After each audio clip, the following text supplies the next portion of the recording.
Hi everyone, I'm Ben, and this is the Board Game Blueprint.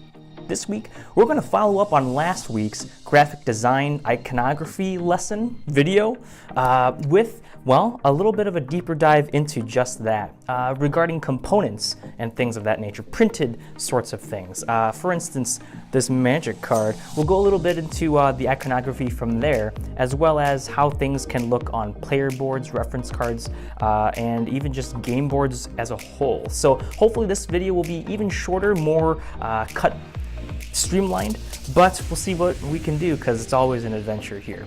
So let's jump over to the table next door and see what we have in store. When it comes to games that have really set the precedent for so much that we have to look forward to today, look no further than Magic the Gathering. This popular trading card game, I think came to popularity in the 80s. I could be wrong, but it has undoubtedly trained gamers' eyes for information or where to look for them in so many different ways. To start things off, I just want to mention a quick shout out to Christoph, who commented on last week's video that I shared in a Facebook group. He noted that he likes to use icons to substitute different words when they are a recurring type of thing in your game. Again, for instance, calling back to Star Realms, if an attack icon or the word attack was going to be used everywhere in the game, you might as well substitute it for an icon, almost like how we have for Ragemonger. Here below, similar to King of Tokyo, how the icon referred back to the die face. Of course, you want to make sure that there's a balance. You don't want to throw too many icons in so that the game becomes unintelligible. And Magic the Gathering kind of has that in the opposite, where everything is spelled out by words. So maybe if Magic were to come out in modern times, that is to say today or so, some of these references could be substituted in with icons instead. When it comes to the card layout, however, we pretty much can see, based on these cards here, that the name is predominantly in the top area and some vital information could be here in the top corner. Now, a lot of games based on playing cards, when you are holding them out in your hand, you'll want to put the information here along the left side. As you can see fanned out, they're not going to be hidden by the card in front. But for a game like Magic, a lot of these will be played out in front of the players, and so it doesn't really matter as much. Moving on, we have a little bit of extra information here, and then of course the card effects text below, with a huge area for the beautiful artwork. Generally speaking, some kind of flavor text, as we can see here with the Spawn of Phyrexis, is found at the very bottom and usually in italics, to signify that this information is not relevant to the actual card effect. And last is going to be some pricing information. In the case of Magic, the stats, attack and defense. But a lot of other types of things like maybe currency costs could be put in the bottom right as well. So you can really pick whatever method works best for your game. You might look to others that are in a similar market about how they're doing things, because if a game mechanic ain't broke, you don't have to fix it. Another thing worth mentioning when talking about graphic design for board and card games is the concept of hierarchy, which is to say that we draw attention to certain things based on their location, their size, and maybe their weight or thickness. As we evidenced before or earlier about the different order from top to bottom of a Magic card, that would be considered a hierarchy as well. But if we take a little bit closer look, in addition, we can see that the Spawn of Phyrexis card name is bolder than the body text, which is just kind of a regular thing. We mentioned the flavor text being at the bottom, so the last thing that you see as a player, as well as in italics, which is a little bit thinner than maybe the regular typeface. All these things in combination with each other give a priority to the game information. If you know that the name is going to be at the top and you don't actually need to read it, you can just skip right into the bottom, which is going to be the card effect text. And of course, these concepts translate directly to player boards as well. A great example that I think also provides some visuals that we haven't seen yet is Vast, the Crystal Caverns.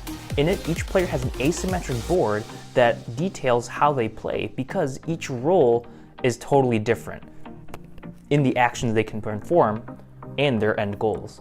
What I really like about this board here is that it also goes ahead and sections off different areas That's a very subtle thing, but also very important for players to keep relevant information all together and kind of chunk them or classify them, compartmentalize in important ways.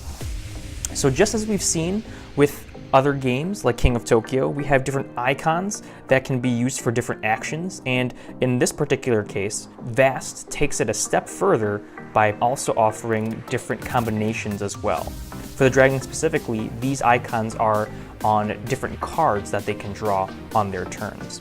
There's also health, gems, and a little bit of more information on rules, turn summaries to be specific.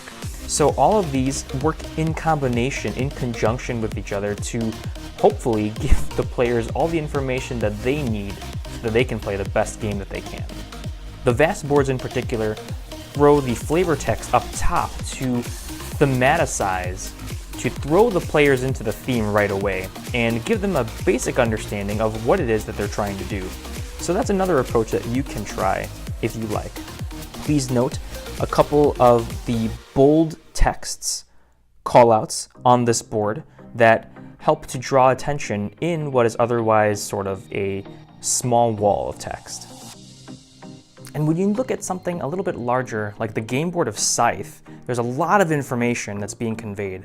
First of all, of course, is the beautiful artwork, but then we can dive a little bit deeper into maybe what some of these different tracks along the board are. So here on the left is going to be the score track. And remember, at least in a lot of English-speaking countries, we read from left to right. So we can kind of analyze why some of the information is going to be on the left-hand side. So for a lot of people, you want to know exactly what you're working toward. And that's just what we have here with the objective track. Vocab. So at the top left, we know what we're trying to do to count down for the game end.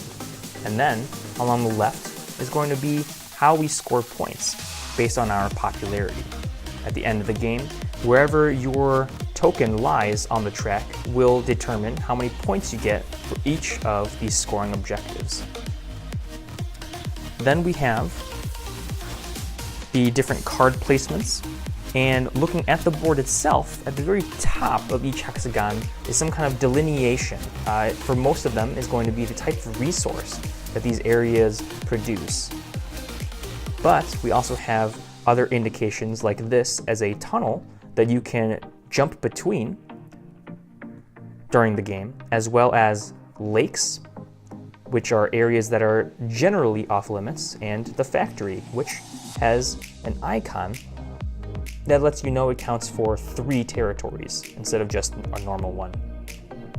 At the bottom right, we have combat track, and then at the top right, we also have a breakdown of the different combat cards that players can use.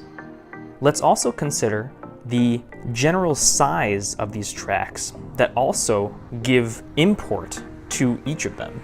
The combat track being a little bit smaller than the popularity and objectives tracks, you can imagine that they have a bit more importance to them in the game overall.